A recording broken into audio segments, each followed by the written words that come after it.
Assalamualaikum warahmatullahi wabarakatuh. Perkenalkan nama saya Nafila Adinda dengan NIM 23051214010 dari TIA 23. Di sini saya akan menjelaskan tentang FTP server. Nah, tujuan dilakukannya praktikum ini adalah pertama memahami fungsi FTP server dan cara kerjanya.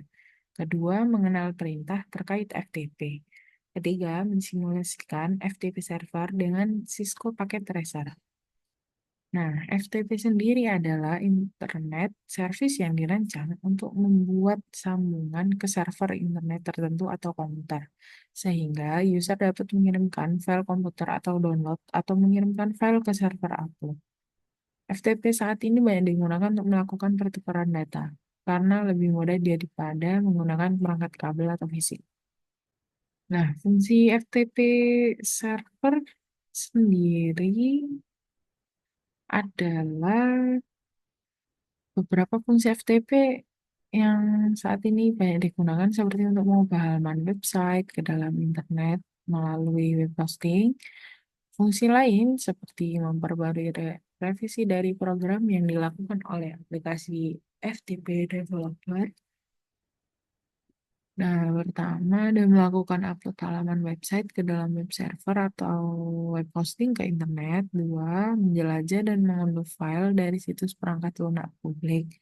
Tiga, mengirimkan file yang berukuran besar menjadi dua partisi yang mungkin saja terlalu besar untuk lampiran di dalam email. Mengunduh dan melakukan upload konten seperti tugas kuliah ke FTP server dan mendistribusikan revisi terakhir program yang dilakukan oleh pengembang perangkat lunak. Nah, cara kerja FTP sendiri, FTP bekerja dengan mengandalkan autentikasi standar yang meminta pengguna komputer memasukkan username dan password untuk bisa mengakses data. Setiap kali kamu mengunduh, mengunggah, ataupun melakukan aksi lain terhadap data dalam komputer, maka diperlukan akses dari FTP untuk perintah yang kamu lakukan. Password dan username itulah yang menjadi kunci aksesmu untuk mengakses data di dalamnya. Dengan password dan username yang diberikan oleh FTP, kamu bisa leluasa memindahkan, menyalin, membuat, dan menghapus data yang ada di dalam direktori penyimpanan komputer. Namun, sebelum terjadi pertukaran data tersebut, FTP client terlebih dahulu harus melakukan permintaan koneksi terhadap FTP server.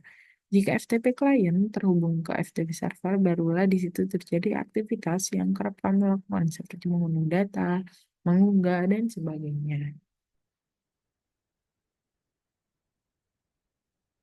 Nah, untuk percobaannya sendiri, pertama eh, kita harus membuat skema jaringan seperti yang ada pada gambar. Nah, kemarin saya sudah membuatnya. Nah, di sini skema jaringan yang sama sudah saya buat. Pertama, langkah perjalanan pertama, buatlah skema jaringan seperti gambar di atas dan pastikan jaringan dapat berfungsi dengan baik, terutama jaringan dari PC 1, PC 4, laptop, dan smartphone dapat tersambung dengan file server 43.43.43.2. Nah, mari kita cek di komen promnya dari PC 1. Kita buka komen prom, kita ping 43.43.43.2. Nah, dari PC 1 sendiri tidak ada kendala dan sudah tersambung server 43.43.43.2. Selanjutnya di PC 4, kita cek juga di command prompt-nya, kita ping 43.43.43.2. Nah, dari PC 4 sendiri juga tidak memiliki kendala. Selanjutnya, dari laptop, kita command prompt, kita ping 43.43.2. Nah, dari laptop juga tidak ada kendala. Sekarang kita cek dari smartphone, kita cek di komen prompt-nya, kita ping 3.43.2. Nah, dari smartphone sendiri juga tidak mengalami masalah, sudah tersambung dengan baik. Selanjutnya, nyalakan servis FTP di komputer FTP server, kemudian buat user sama dengan coba, password sama dengan coba dengan akses full seperti tampilan berikut. Nah, kita ke FTP server, kita ke servis, kita ke FTP. Nah, di FTP kita membuat username dengan kata-kata coba dan password coba, dan dia bisa write, read, delete, rename, dan list. Nah, kita add dan FTP-nya juga sudah nyala. Selanjutnya, pada PC1, kita buat sebuah file dengan nama pesan pc1.txt dengan isi seperti gambar berikut. Sekarang kita coba di PC1.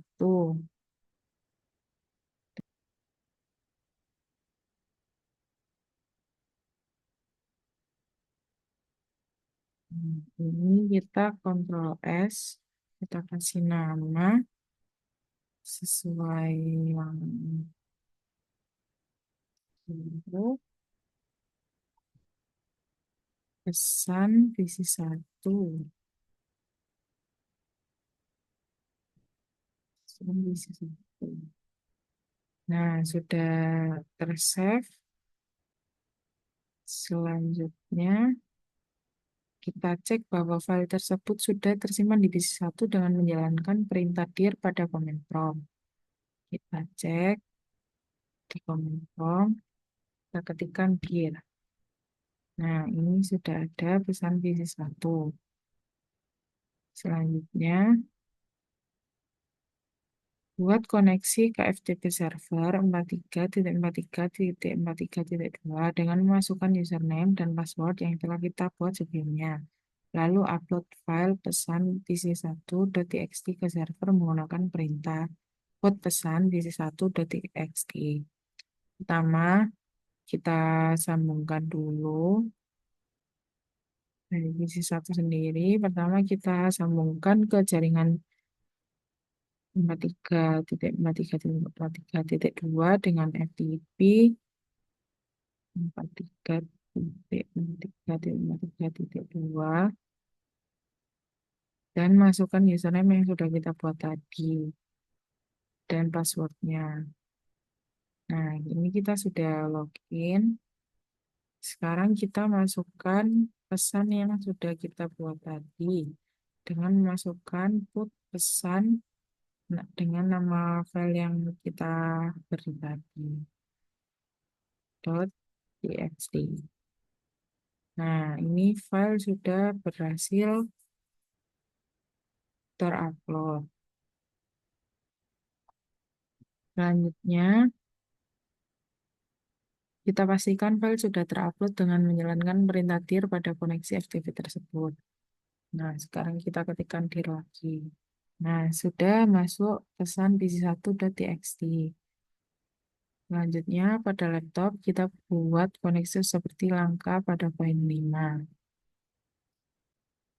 Pertama, kita sambungkan dulu laptop ini dengan jaringan 43.43.43.2 dan masukkan username yang sudah kita buat dan password yang sudah kita buat tadi. Nah, sudah login. Sekarang kita melakukan eh, perintah get nama pesan yang sudah kita buat tadi. Nah, sudah berhasil. Sekarang kita lanjutin. Hal yang sudah terdownload di laptop, kita coba buka dengan aplikasi text editor pada laptop. Sekarang kita buka di text editor, kita open. Nah, ini sudah tersampaikan pesan PC1. Ini isi pesan dari PC1.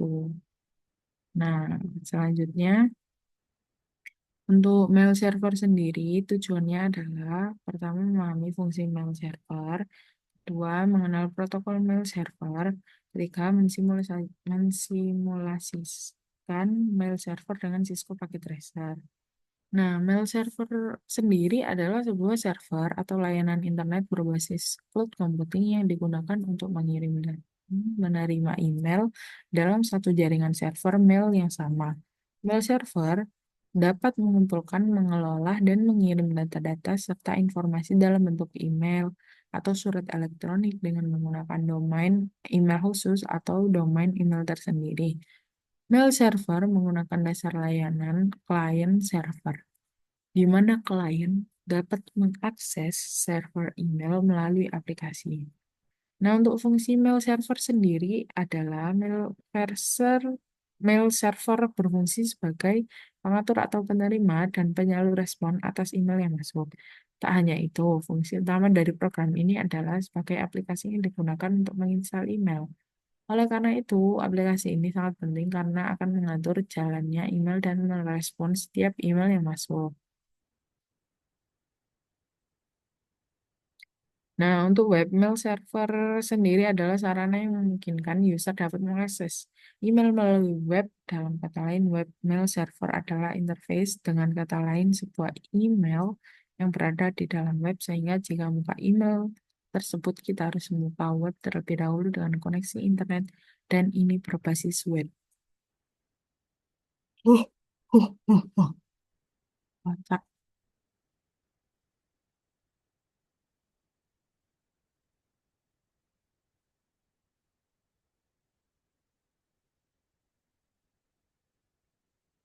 Nah, cara kerja webmail server sendiri itu adalah mail server memiliki dua server yang berbeda fungsinya, yaitu server yang berfungsi sebagai outgoing server atau sending email, serta yang kedua adalah incoming server atau receiving email.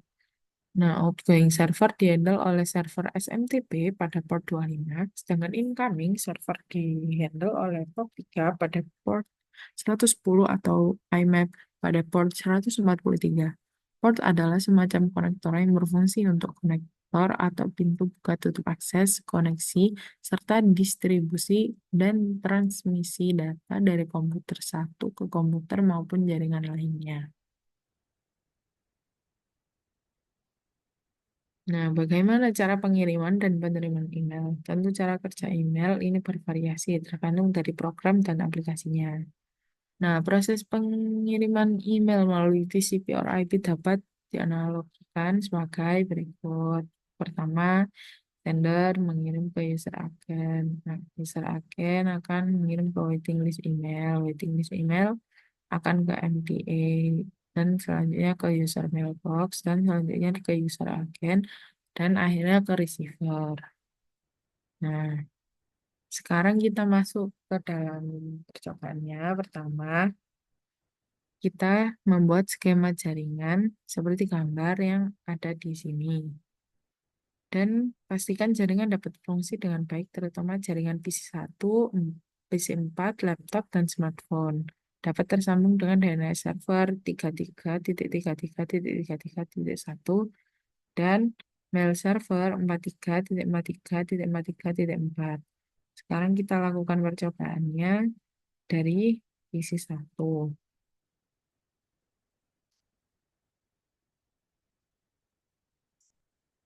Dari PC1 sendiri kita cek di command prompt, kita keluar dulu dari FTP, kita ping 33.33.33.1.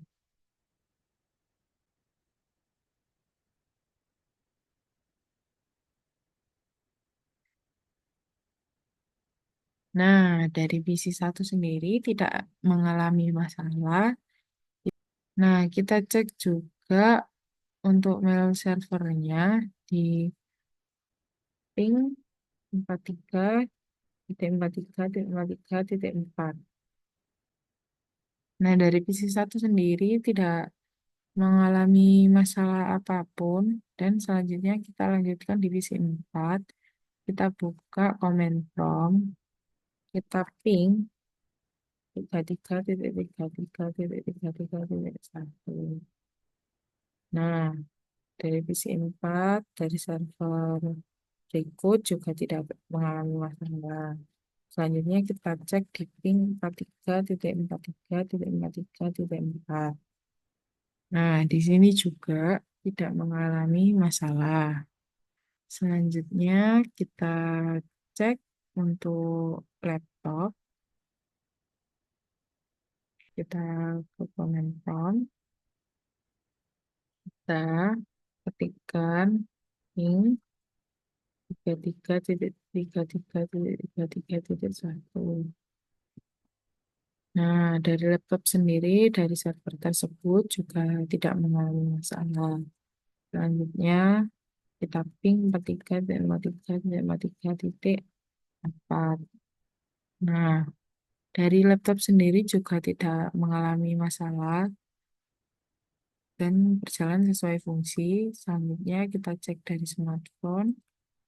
Kita ping 33.33.1. Nah, dari smartphone sendiri juga berjalan dengan lancar. Dan selanjutnya kita cek di ping 43.43.43.4. Nah, dari smartphone sendiri juga tidak mengalami problem dan server berjalan dengan baik.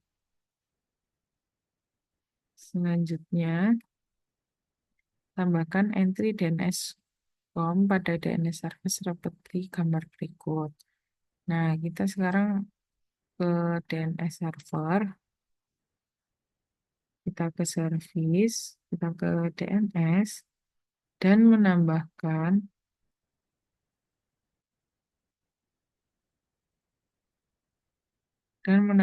DNS yang seperti yang tertera pada gambar samping, yaitu mailku.com dengan address 43.43.43.4 dengan tipe A-record dan DNS service-nya di-on-kan. Selanjutnya, pada PC1 dan laptop, jalankan perintah nslookup seperti berikut. Pertama, kita dari PC1, kita berikan perintah nslookup mail.com. Nah, sudah terlihat nslookup di PC1, kita untuk mengetahui range of domain mailku.com. Selanjutnya, kita cek juga di laptop nslookup-nya. Kita cek nslookup mailku.com. Nah, ternyata juga sudah benar. Selanjutnya kita cek pada mail server kita, aktifkan server email dan buat 2 akun email untuk pengguna seperti gambar berikut. Nah, sekarang kita ke mail server. Mail server, pertama kita ke service, habis itu ke email, dan masukkan user pertama dan kedua. Dan jangan lupa untuk domain name-nya. Dan tinggal nanti ditambahkan. Selanjutnya, jalankan service email server beserta penambahan user email. Pada PC1, kita configure aplikasi email client dan coba mengirim email dari user PC1 ke user 2. Nah, pertama kita konfigurasi dulu. Dari user 1 sendiri, email address-nya user1@mail.com dan incoming mail server dan outgoing-nya dari mailku.com. Dan untuk username-nya dan password-nya sama, kita save. Setelah itu, nah ini kita compose, kita akan ke user2@mail.com. Subjek tes 1. Ini pesan dari PC1. Kita send dan ternyata send sukses. Selanjutnya, kita konfigur aplikasi mail klien pada laptop dan coba klik tombol receive seperti pada gambar berikut. Nah, pertama kita konfigur email dulu, dan untuk user 2 kita juga isi yang sama. Selanjutnya, lalu kita konfigur aplikasi email klien pada laptop dan coba klik tombol receive seperti pada gambar berikut. Nah, pertama kita konfigur dulu untuk user 2-nya, save, terus habis itu kita ke receive. Nah, sudah masuk, kita buka, ini pesan dari PC 1. Selanjutnya, pada aplikasi email klien di laptop, coba replay email yang masuk tersebut dan kemudian coba dicek di PC 1 kembali. Apakah email replay sudah masuk atau belum? Oke, kita coba replay. Ya, sudah diterima. Kita send. Nah, send sukses. Sekarang kita cek di PC 1, apakah sudah menerima, receive. Nah, ya sudah diterima. Sekian video kali ini. Terima kasih. Wassalamualaikum warahmatullahi wabarakatuh.